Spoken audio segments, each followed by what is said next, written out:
Welcome to BBC News, broadcasting to our viewers in the UK and around the world. I'm Babita Sharma. Every 4 years, football fans around the world wake up to sporting heaven, and for 4 weeks normal life is suspended. The first World Cup on African soil has officially kicked off, with the host nation South Africa scoring the first goal of the first game. It was a magical start, calling the tournament a defining moment for his country. President Jacob Zuma announced the time for Africa has come. South Africa scored the opening goal thanks to a stunning effort from Sipiwe Chabalala.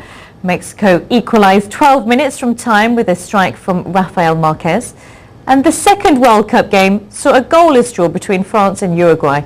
The match saw the first sending off of the tournament when Uruguay's Nicolas Ladera got the red card for a challenge on Bakary Sagna.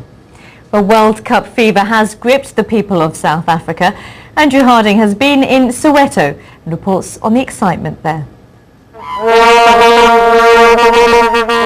No one parties harder than they do in Soweto, and they started early this morning, painting the streets around Nelson Mandela's old home. The Rainbow Nation splashed across the tarmac. As for music, there's the familiar one-note symphony and some rap. Vincent singing of unity and pride. The work that was done by Mr. Nelson Mandela has been appreciated by being given this opportunity, this big opportunity for us as Africans and South Africans at large.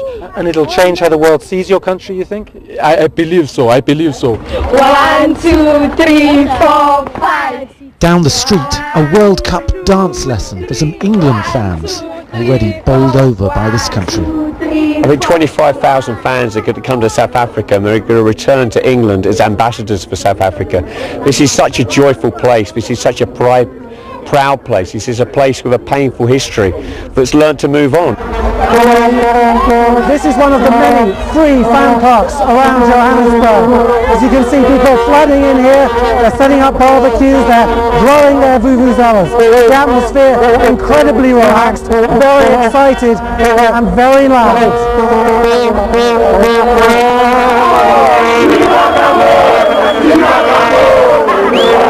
If you want to hear the commentary, you're in the wrong place, but no one here seems to mind. Older fans remembering the apartheid era, when this park was like a war zone. We used to experience multiple things, the tear gas, the police brutality and all those things. But now we are getting there as a country. We need to be patient and give it time. It's quite a change today. It is a change. And so to the main event, watched with the same excitement and noise in every home. Zizi, her family and neighbours crowding around for an event the older generation say they never imagined they'd experience.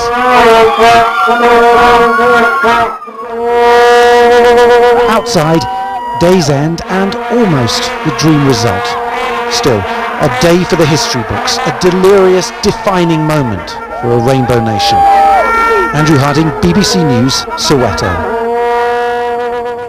Winston Churchill's famous special relationship between America and Britain has faced its tests recently, but those pale in comparison to what's to come on Saturday.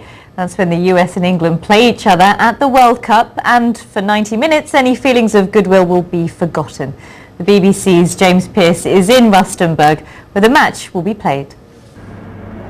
The England players' first look inside the stadium where their World Cup campaign will begin. These are the men on whose shoulders will rest the hopes of a nation. That's quite some responsibility. We're only allowed to film for the first 15 minutes of England training, so we're not going to get many clues about Fabio Capello's plans. All will be revealed tomorrow. But the man who's keeping all those secrets has rarely sounded more confident about his team's chances. I think the players are really happy and okay in this moment, physically and mentally.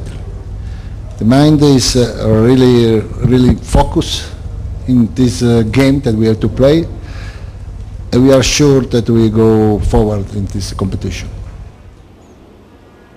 But Rustenburg doesn't have the feel of a town about to host a World Cup match. It's a trickle of England fans arriving at the moment.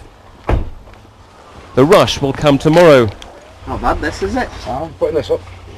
There's more of a duty to hang a flag when it's the only one around. I think you've got more chance of seeing an elephant on safari than an England fan right now, haven't you? Yeah, it looks like there's only us here.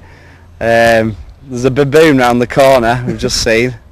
We'll have to get that on board with us. If the American players need inspiration, they just need to look back to 1950, one of the greatest upsets in World Cup history. Dubbed the Miracle on Grass, the USA beat England 1-0. The man coaching this generation of players has had some rather cryptic assistance from Fabio Capello. His coaching advice is always something along the lines of when you make wine, the grapes aren't always the same. And the first few times he said that to me, I thought he was actually talking about wine.